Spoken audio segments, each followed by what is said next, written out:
இன்னைக்கு நம்ம பார்க்க போற படம் பார்த்தீங்கன்னா 2013ல வெளியான ஒரு டர்க்கிஷ் அடல்ட் மூவி. படத்தோட ஆரம்பத்திலே நம்ம ஹீரோவை காமிக்கிறாங்க. அவன் தங்கச்சி கூட பால்கனியில் உட்காந்துட்டு இருக்கான். இவனை சின்ன பையன் மட்டும் நினைச்சிடாதீங்க, இவன் உலகமகா கேடி. அது ஒரு குளிரான மதிய நேரம். அம்மா தூங்கிட்டு இருக்காங்களா அப்படின்னு தங்கச்சி கிட்ட கேட்க அவளும் ரூமை எட்டி பார்க்கறா. அவங்க அம்மா சோஃபால படுத்தபடியே தூங்கி இருக்காங்க. இதை தெரிஞ்சுக்கிட்ட அவன் தங்கச்சியும் அவனும் காரோட சாவியை அம்மாக்கு தெரியாம திருடிட்டு போய் காரை கிளப்பிட்டு போறாங்க. கார் ஸ்டார்ட் ஆகிற சத்தம் கேட்ட அம்மா முழிச்சு பார்க்கறாங்க.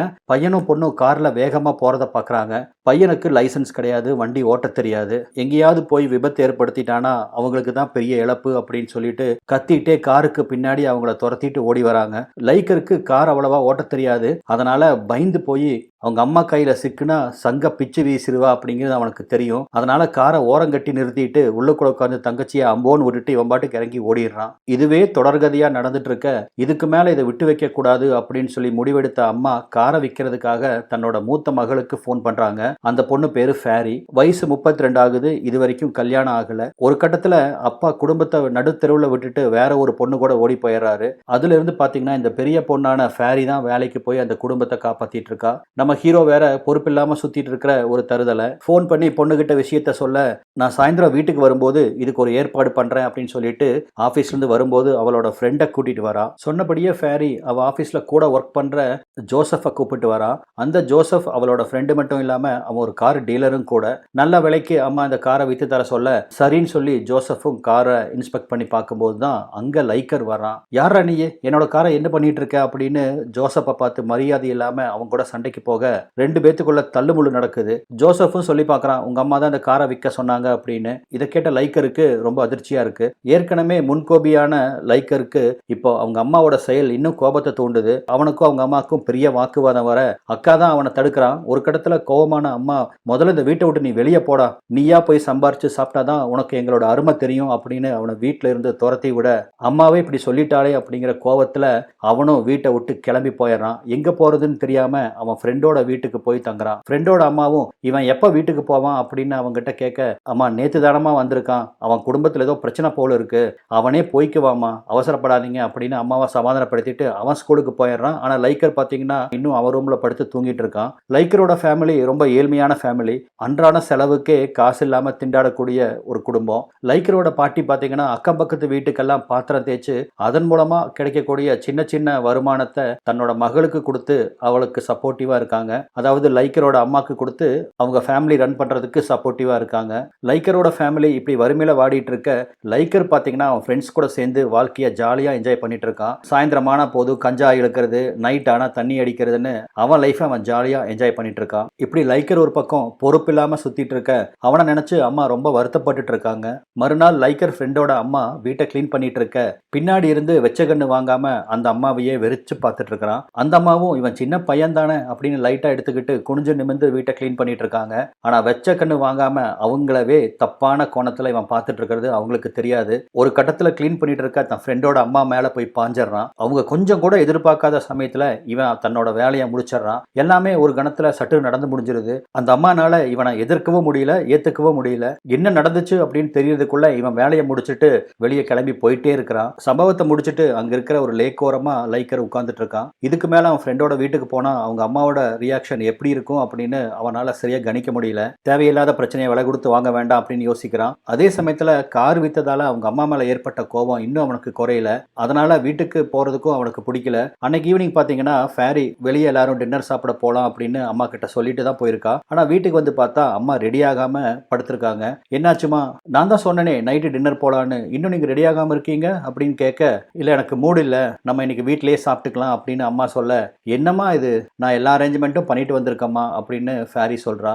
எனக்கு மூடு இல்ல, நீங்க போறதுனா போங்க அப்படின்னு ஒத்த வார்த்தையில சொல்லிட்டு உட்காந்துக்கிறாங்க. ஃபேரிக்கு நல்லா தெரியும், என்னதான் பையன் மேல அம்மா கோவப்பட்டாலும் அவன் மேல அவங்களுக்கு தனி பாசம் இருக்கிறது அவளுக்கு தெரியும். அவன் இல்லாததால தான் இந்த டின்னருக்கு வர மாட்டேங்கிறாங்க அப்படின்னு ஃபேரியும் புரிஞ்சுக்கிறான். அதன்படி அன்னைக்கு அவங்க வீட்லயே ஏதோ சமைச்சு சாப்பிட்டுக்கிறாங்க. போக்கிடம் இல்லாததால லைக்கர் அன்னைக்கு திரும்பி வீட்டுக்கும் வரான். என்னடா உன்னை 2 நாள் கூட வச்சுக்க முடியாம உன் ஃப்ரெண்டு வீட்டுல துரத்தி அடிச்சிட்டாங்களா அப்படின்னு அம்மா அவனை கிண்டலா கேட்க, பதில் எதுவும் சொல்லாம ரூமுக்குள்ள போய் கதவை சாத்திக்கிறான். மறுநாள் காலையில் எந்திரிச்ச லைக்கருக்கு இன்னைக்கு தம் அடிக்கிறதுக்கும் கஞ்சா இழுக்கிறதுக்கும் இவன் தான் செலவு பண்ணணும் அப்படின்னு ஃப்ரெண்ட்ஸ் சொல்லியிருப்பானுங்க. அதனால பணத்துக்கு என்ன பண்றதுன்னு தெரியாம அவங்க அக்கா கிட்ட போய் பணம் கேட்பான். என்கிட்ட பணம் இல்லப்பா, நீ பணம் வேணும்னு அம்மா கிட்ட கேட்டுக்கோ அப்படின்னு அவ ஒரே வார்த்தையில சொல்ல இவனுக்கு பயங்கர கோபம் வந்துருச்சு. அவங்க அக்காவோட பர்ஸை ஓபன் பண்ணி அதுல இருக்கிற பணத்தை எல்லாம் எடுக்கிறான். எவ்வளவோ அவங்க அக்காவும் அவனை தடுக்கிறதுக்கு ட்ரை பண்ணியும் அவங்கனால அவனை ஜெயிக்க முடியல. இருக்கிற பணத்தை எல்லாம் சுருட்டி பாக்கெட்ல வச்சுட்டு அவன் பாட்டுக்கு வெளியே நடை கட்டிடுறான். இவனை எப்படிதான் சரி பண்றதுன்னு தெரியலையேன்னு அக்கா இடிஞ்சு போய் உட்கார்ந்துடுறா. பணத்தை எடுத்துட்டு நேரா இப்ப அவன் ஃப்ரெண்டு வீட்டுக்கு வரான். அவங்க அம்மா தான் கதவை திறக்கிறாங்க.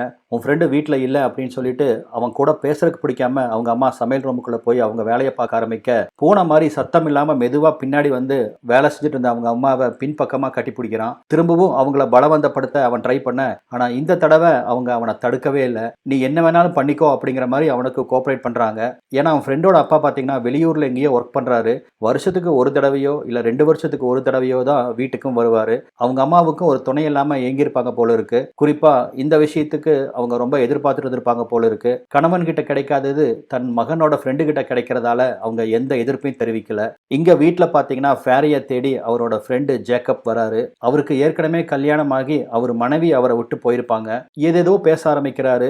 எனக்கு ஒரு நல்ல துணை இல்லாம வாழ்க்கையில பிடிப்பே இல்லாம வாழ்ந்துட்டு இருக்கேன், எனக்கு வாழவே பிடிக்கல அப்படிங்கிற மாதிரி ஃபேரி கிட்ட இவரு புலம்பிட்டு இருக்க, இதையெல்லாம் நம்ம கிட்ட எதுக்கு சொல்றாரு அப்படின்னு ஃபேரி யோசிக்கிறா. இங்க நம்ம கேடி அன்னைக்கு டே ஃபுல்லா ஃப்ரெண்டோட அம்மா கூட நாளொரு மேனி பொழுதொரு வண்ணமா அவங்க லீலையை அரங்கேற்றிட்டு இருக்க, இன்னும் கொஞ்ச நேரத்துல தன்னோட ஃப்ரெண்டு வீட்டுக்கு வந்துருவான் அப்படிங்கிறத உணர்ந்த லைக்கர் நான் கிளம்புறேன்னு சொல்லி வீட்டை விட்டு கிளம்புறான். ஏன்னா அவன் ஃப்ரெண்டு முகத்தை பார்க்கறதுக்கு அவன் மனசுல தைரியம் இல்லை. ஆனா பாத்தீங்கன்னா இவன் வெளியே போற சமயத்துல எதுக்கால ஃப்ரெண்டே வந்துடுறான். எங்கடா போற, வாடா வீட்டுக்கு போலாம் அப்படின்னு கூப்பிட, இல்லடா எனக்கு இன்னைக்கு மூடு இல்லை, நான் வீட்டுக்கு போறேன் அப்படின்னு சொல்லிட்டு இவன் வீட்டுக்கு கிளம்புறான். சரிடா ஓகே நாளைக்கு ஸ்கூல்ல பார்க்கலாம் அப்படின்னு ஃப்ரெண்டும் யதார்த்தமா என்ன நடந்துச்சுங்க அப்படின்னு தெரியாம தன்னோட ஃப்ரெண்டை அனுப்பிச்சு வைக்கிறான். வீட்டுக்கு வந்த லைக்கருக்கு பாட்டி தான் சமைச்சு கொடுக்குறாங்க. ஆனா அவனுக்கு சாப்பாட்டுல அன்னைக்கு மனசு ஓடவே இல்லை. ரொம்ப டிப்ரெஸ்டா ஃபீல் பண்றான். அவனை பொறுத்த வரைக்கும் ஒரு ரஜினி படத்துலையும் கூட ஒரே பாட்டுல ரஜினி ஏழையா இருந்து பயங்கர பணக்காரன் ஆயிருவாரு. அந்த மாதிரி ஒரே பாட்டுல இவனுக்கு பணக்காரன் ஆயிரணும், சகல வசதிகளும் இவனுக்கு வந்து சேரணும். ஆனா அதுக்கான உழைப்போ முயற்சியோ இவன் எதுவும் பண்றதுக்கு தயாரா இல்ல. ஈஸி மணி இவனுக்கு தேவை. இதனால டிப்ரெஷன்ல இருந்த லைக்கரும் பாட்டியை கட்டி பிடிச்சு காரணமே இல்லாம அழுக ஆரம்பிக்கிறான். இந்த பையன் போல எதுக்கு சம்மந்தமே இல்லாம நம்மளை கட்டி பிடிச்சு அழுகிறான் அப்படின்னு பாட்டிக்கு புரியல. அன்னைக்கு ஆபீஸ் முடிஞ்சு ஃபேரியும் ஜேக்கப்புக்கும் அங்க இருக்கிற ஒரு லோக்கல் ஸ்டோருக்கு போறாங்க. தன்னை எதுக்காக ஜேக்கப் கூப்பிட்டு வந்திருக்காரு அப்படின்னு புரியாம ஃபேரியும் அவர் கூடவே வந்திருக்கா. ஏன்னா அவளுக்கு இருக்கிற ஒரே ஃப்ரெண்டு ஜேக்கப் மட்டும்தான். எப்பெல்லாம் அவளுக்கு உதவி தேவைப்படுதோ அப்பெல்லாம் இவரு கைமாறு பார்க்காம அவளுக்கு உதவி செய்வாரு. அப்படிதான் அந்த டிபார்ட்மெண்ட் ஸ்டோருக்கு வந்து தனக்கு வேண்டிய பொருள் எல்லாம் அவர் வாங்குறாரு. நம்மளை எதுக்காக இவர் கூப்பிட்டு வந்து இங்க நிக்க வச்சிருக்காருன்னு புரியாம அவரவே பார்த்துட்டு இருக்க, இப்ப ஃபேரிக்கு தேவையான சில பொருட்களை வாங்கி கொடுத்த அவரு இப்ப திடீர்னு ஃபேரியை ப்ரப்போஸ் பண்றாரு. இதோ பார், எனக்கும் மனைவி இல்லாம வாழ்க்கை ரொம்ப போர் அடிக்குது, நீயும் கல்யாணம் ஆகாம தான் இருக்க, நம்ம 2 பேரும் கல்யாணம் பண்ணிக்கிட்டா என்ன அப்படின்னு அவர் கேட்க ஃபேரிக்கு தூக்கி வாரி போடுது. ஏன்னா ஃபேரி வந்து இவரை ஒரு நல்ல ஃப்ரெண்டா தான் நினைச்சு பார்த்திருந்தா. ஃபேரிக்கு 32 வயசு ஆகுது, இவருக்கு 45 வயசு ஆகுது. 13 வயசு தன்னோட மூத்த ஒருத்தரை எப்படி கல்யாணம் பண்றது அப்படின்னு அவ யோசிக்கிறா. இருந்தாலும் இது வரைக்கும் ஒரு மாப்பிள்ளையும் கூட அவளுக்கு குடும்பத்திலிருந்து யாருமே பார்க்கல. வேலை வேலைன்னு இத்தனை வருஷமா ஓடி ஓடி குடும்பத்துக்கு சம்பாரிச்சு கொடுத்துட்டு இருந்த ஒரு மெஷினா அவ இருந்ததால அவளுக்கும் இந்த ஃபீலிங் வரல. இன்னைக்கு ஜேக்கப் ப்ரப்போஸ் பண்ண உடனே முதல்ல அவளுக்கு அது ஷாக்கிங்கா தான் இருக்கு. அதுக்கப்புறம் யோசிச்ச ஃபேரிக்கு தான் லைஃப்ல செட்டில் ஆகிறதுக்கு இது ஒரு நல்ல ஆப்பர்ச்சுனிட்டி அப்படின்னு அவளுக்கு புரியுது. ஏன்னா ஜேக்கப் ஒரு நல்ல கேரக்டர் அப்படிங்கிறது அவளுக்கு தெரியும். வீட்டுக்கு வந்த ஃபேரி இந்த முடிவை அவங்க அம்மா கிட்ட சொல்ல, இதை கேட்ட உடனே அம்மா அழுக ஆரம்பிக்கிறாங்க. இப்போ உனக்கு என்ன வயசாயிடுச்சுன்னு கல்யாணம் பண்றேங்கிற அப்படின்னு சொல்ல, அம்மா எனக்கு 32 வயசு ஆகுதுமா, என் கூட படிச்ச பொண்ணுங்க எல்லாத்துக்கும் இன்னைக்கு வந்து 8 வயசு 10 வயசுன்னு குழந்தைங்க இருக்கு, எல்லாருமே செட்டில் ஆயிட்டாங்க. நான் இன்னும் ஒரு பணம் காய்க்கிற மெஷினா தான் இந்த வீட்டில் பார்க்கப்படுறேன். நான் ஒரு மனுஷி, எனக்கு ஒரு ஃபீலிங் இருக்கு அப்படின்னு உங்களுக்கு யாருக்காவது என்னைக்காவது தோணி இருக்கா? எனக்கு மாப்பிள்ளை பார்த்து கல்யாணம் பண்ணி வைக்கணும்னு ஒரு தடவையாவது நீங்க நினைச்சிருக்கீங்களா? நீங்க விரும்புறீங்களோ இல்லையோ எனக்கு தெரியாதுமா, நான் ஜேக்கப்பை கல்யாணம் பண்ண போறேன் அப்படின்னு ஆணித்தரமா அவளோட முடிவை சொல்ல, இதை கேட்டு அம்மா அழுக ஆரம்பிக்கிறாங்க. ஏன்னா இந்த குடும்பத்துக்கு ஃபேரி ஒருத்தி தான் சம்பாதிக்கிறவா, அவளும் கல்யாணம் பண்ணிட்டு போயிட்டா, இந்த குடும்பத்தை யார் நடத்துவாங்க அப்படிங்கிறத நினைச்சுதான் அம்மாக்கு இப்ப ஒரே அழுக.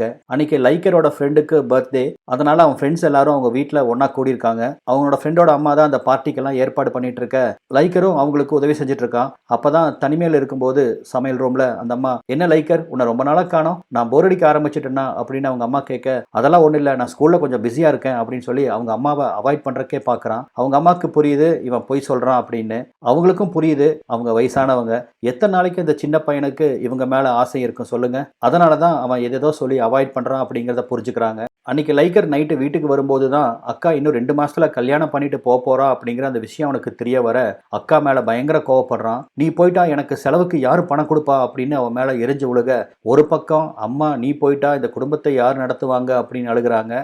இன்னொரு பக்கம் குடும்பத்தை காப்பாத்துற ரெஸ்பான்சிபிலிட்டி எடுத்துக்க தயாரா இல்லாத லைக்கர் ஒரு பக்கம். இப்படி இவங்க 2 பேர்த்துக்கு நடுவுல மாட்டிட்டு ஃபேரி தான் ரொம்ப கஷ்டப்படுறா. ஏண்டா எனக்குன்னு ஒரு ஃபீலிங் இல்லையாடா அப்படின்னு அவன் தம்பி கிட்ட கேட்டு அழுக ஆரம்பிக்கிறா. இவங்க பேசிட்டு இருக்க இடமறிச்ச அவங்க அம்மா, நீ கல்யாணம் பண்ணிட்டு போ, இந்த குடும்பத்தை காப்பாத்துறதுக்கு எனக்கு தெரியும், நீ சம்பாதிக்கிறதுக்கு முன்னாடி நான் காப்பாத்தலையா, அந்த மாதிரி நான் காப்பாத்திக்கிறேன், இந்த கோலகிட்ட எதுவும் கேட்காத, அவனவே காப்பாத்திக்க முடியாது, அவன் எங்க போய் குடும்பத்தை காப்பாத்த போறான் அப்படின்னு மகனை இன்சல்ட் பண்ணவும் லைக்கருக்கு கோவம் வருது. இதை கேட்டு கோவப்பட்ட லைக்கர் அவன் ஃப்ரெண்டோட அம்மாவை பாக்குறதுக்காக அவங்க வீட்டுக்கு வரான். கதவை திறக்கிறாங்க, பார்த்தா பக்கத்துல ஒரு வயசானவர் நின்று இருக்கிறாரு. ஓ லைக்கரா, வாப்பா, இதுதான் என்னோட ஹஸ்பண்ட், உனக்கு நான் அறிமுகப்படுத்தணும்னு நினைச்சிட்டு இருந்தேன் அப்படின்னு சொல்ல, இல்ல நான் என் ஃப்ரெண்டை பார்க்க வந்தேன், அவன் வீட்டில் இல்லையான்னு கேட்க, அவன் வீட்டில் இல்லையேப்பா, வெளியே எங்காவது இருப்பான் அப்படின்னு சொல்ல, அவன் ஆத்திரத்தையெல்லாம் அவங்க அம்மா கிட்ட தீர்த்துக்கலாம் அப்படின்னு வந்த லைக்கருக்கு இது பெரிய ஏமாற்றத்தை கொடுக்குது. இப்போ பார்த்தீங்கன்னா ஃபேரியை ஆஃபீஸ் முடிஞ்சு ஜேக்கப் தான் டெய்லியும் வீட்டுக்கு கொண்டு வந்து ட்ராப் பண்ணுறாரு. அப்படிதான் அன்னைக்கு வீட்டுக்கு ட்ராப் பண்ண வந்த சமயத்தில் திடீர்னு ஃபேரி எதிர்பார்க்காத சமயமா அவளை கிஸ் பண்ணிடுற. அவளுக்கு அது கொஞ்சம் கூட பிடிக்கல. அவர் வாயிலிருந்து வர்ற பேட் ஸ்மெல் ஆகட்டும், அவரோட ஏஜ் ஆகட்டும், எல்லாத்தையும் நினைச்சு வீட்டுக்கு வந்து அழுக ஆரம்பிக்கிறா. பேஸ்ட் எடுத்து பல்லு தேய்ச்சி வாயை கொப்பளிக்கிறா. அவளுக்கு கொஞ்சம் கூட இந்த கல்யாணத்துல விருப்பம் இல்லை.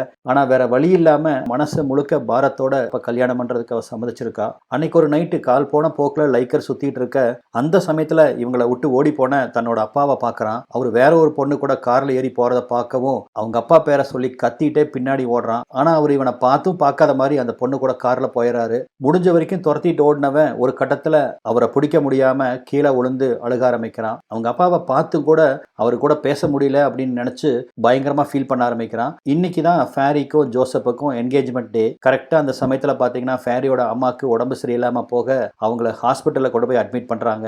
ஆனா ஜோசப்போ, இதோ பாரு ஃபேரி, எங்க அம்மா அப்பா என் குடும்பம் எல்லாம் ரொம்ப தூரத்துல இருந்து நம்ம என்கேஜ்மெண்ட்டுக்காக இன்னைக்கு வராங்க, எந்த காரணத்தை கொண்டோ நம்ம என்கேஜ்மெண்ட் போஸ்ட்போன் ஆகக்கூடாது, பாத்துக்கோ அப்படின்னு சொல்ல, நான் பாத்துக்கிறேன், நீங்க அதை பத்தி கவலைப்படாதீங்க அப்படின்னு ஃபேரி அவரை சமாதானப்படுத்துறா. ஹாஸ்பிட்டலுக்கு வந்து அவங்க அம்மாவை பார்க்கவும், நீ பாவம் ஃபேரி, இந்த குடும்பத்துல வந்து பிறந்து ரொம்ப கஷ்டப்படுற, உன்னை பார்த்தா எனக்கு ரொம்ப பாவமா இருக்கு அப்படின்னு அவங்க அம்மா நீலிக்கனி வடிக்க, இதோ பாருங்கம்மா, எனக்கு எல்லாம் தெரியும், நீங்க என்ன நடிச்சாலும் சரி இந்த என்கேஜ்மெண்ட் மட்டும் இன்னைக்கு நடந்தே தீரும் அப்படின்னு சொல்லிட்டு அதுக்கு ஒரு நான் வழி பண்றேன் அப்படின்னு சொல்லி அவங்க அம்மாவை அப்படியே கட்டிலோட வீட்டுக்கு கூட்டிட்டு வந்து அந்த என்கேஜ்மெண்ட் நடக்கிற அந்த ரூம்லயே படுக்க வச்சிடறா. ஃபேரியும் ஜோசப்பும் பிளான் பண்ணபடி அவங்களுக்கு என்கேஜ்மெண்ட் நடக்க அதுல கொஞ்சம் கூட தனக்கு சம்மந்தம் இல்லை அப்படிங்கிற மாதிரி தான் அவங்க அம்மா படுத்திருக்காங்க. என் பொண்ணை கூட 12 வயசு அதிகம் அவனுக்கு, இவன் இந்த கிழவனை போய் இவ கல்யாணம் பண்றது எனக்கு கொஞ்சம் கூட பிடிக்கல அப்படின்னு அவங்க முணுமுணுத்துட்டு இருக்கிறாங்க. ஆனா உண்மையில பாத்தீங்கன்னா ஃபேரி யாரை கல்யாணம் பண்ணாலுமே அவங்க அம்மாவுக்கு பிடிக்காது. ஏன்னா வீட்டுக்கு வர வருமானம் கட்டாயிரும் பாருங்க, அதுதான். என்கேஜ்மெண்ட் முடிஞ்சு எல்லாரும் கிளம்பி போக, உனக்கு என்ன கல்யாணத்துக்கு இவ்வளவு அவசரம், ஆண் சுகம் கேக்குதோ அப்படின்னு அம்மா கோவமா ஃபேரியை பார்த்து கத்த, ஏமா 32 வயசு வரைக்கும் நான் இன்னும் கண்ணி கழியாம இந்த குடும்பத்துக்காக உழைச்சிருக்கேன், என்ன பார்த்தா நீ இந்த மாதிரி கேள்வி கேட்கிற அப்படின்னு ஃபேரி ரொம்ப ஃபீல் பண்றா. இவ்வளவு நாளா ஜோசப்ப நல்லவருன்னு நீ எனக்கு சொல்லியிருக்க, ஆனா எப்ப நான் அவரை கல்யாணம் பண்ணிக்கிறேன் அப்படின்னு சொன்னனோ அதுல இருந்து ஜோசப் உனக்கு கெட்டவரா போயிட்டாரு, நானும் கெட்டவளா போயிட்டேனா அப்படின்னு கையில் இருந்த பிளேட்டை போட்டு உடைச்சிட்டு ஃபேரி அங்கிருந்து போறா. இதை இப்படியே லைட்டா விட்டா இந்த கல்யாணம் கண்டிப்பா நடந்துரும், இந்த கல்யாணம் மட்டும் நடந்துச்சுன்னா நம்மளுக்கு மாசமானா கிடைக்கிற அந்த சம்பளம் நின்று போயிடும், அப்புறம் குடும்பம் நடுத்தெருவுக்கு வந்துடும், என்ன பண்ணலாம்னு யோசிச்சா அவங்க அம்மா பஸ் பிடிச்சு ஜோசப்பை பார்க்கறதுக்காக அவரோட ஆஃபீஸ்க்கு வராங்க. உங்களோட தனியா பேசணும் வாப்பா அப்படின்னு ஜோசப்பை கூட்டிட்டு போய், இதோ பாரு ஜோசப், உன்ன மாதிரி நல்ல மனுஷனுக்கு ஃபேரி மாதிரியான ஒரு பொண்டாட்டி வேண்டவே வேண்டாம், அவளுக்கு துளி கூட பொறுப்பு கிடையாது, தினம் வீட்டுக்கு லேட்டா தான் வருவா, அவளை நீ கட்ட கட்டுறது ஒண்ணு, சாத்தாங்கூட குடும்பம் நடத்துறது ஒண்ணு.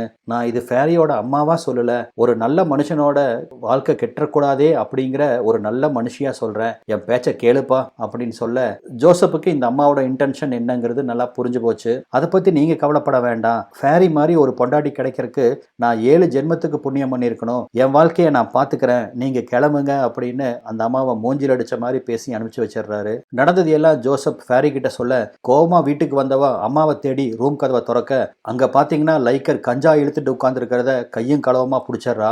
லைக்கர் ஒரு பொறுப்பில்லாத பையன் அப்படின்னு தான் அவன் நினைச்சிட்டு இருக்காளே ஒழிய இப்படி கஞ்சா இழுக்கிற அளவுக்கு அவன் மோசமா போனது ஃபேரினால தாங்கிக்கவே முடியல.